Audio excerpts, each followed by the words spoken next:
প্রবাসীদের ভোট দূতাবাসের মাধ্যমে সরাসরি দেওয়ার দাবিতে হাইকমিশনের স্মারকলিপি প্রদান করেছে human rights and piece for Bangladesh UK. জাতীয় নির্বাচন সহ অন্যান্য নির্বাচনে প্রবাসী বাংলাদেশিদের ভোট সরাসরি হাইকমিশনের মাধ্যমে প্রদানের দাবি জানিয়ে এই স্মারকলিপি দেওয়া হয়েছে। শুক্রবার হাইকমিশনার আবিদা ইসলামের মাধ্যমে বাংলাদেশের প্রধান নির্বাচন কমিশনার বরাবর পাঠানো স্মারকলিপি হস্তান্তরকালে উপস্থিত ছিলেন সভাপতি সাংবাদিক Mohammad Rahmat Ali, general secretary, councillor ও সাবেক স্পিকার আয়াস মিয়া, সহসভাপতি সাবেক speaker Abdul Mukid Chunu MB, joint secretary Abul Hossain M A Mukid, Nazmul Huda, Abdul Aziz, Anwar Khan এবং সাংবাদিক ফজলুল হক।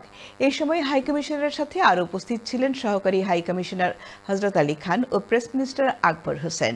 স্মারকলিপিতে উল্লেখ করা হয় যে আসন্ন জাতীয় নির্বাচনে প্রবাসীদের ভোট প্রদানের ব্যাপারে যে কয়েকটি পদ্ধতির কথা আলোচনায় এসেছে তার মধ্যে নির্বাচন কমিশন প্রক্সি ভোট পদ্ধতিকে অগ্রাধিকার দিচ্ছেন বলে জানা গেছে। কিন্তু এই পদ্ধতিতে একজন প্রবাসী যাকে এই প্রক্সি ভোট দেওয়ার জন্য মনোনীত করবেন তিনি কতটুকু বিশ্বস্ততার সাথে সে দায়িত্ব পালন করবেন তা নিয়ে সংশয় প্রকাশ করা হয়।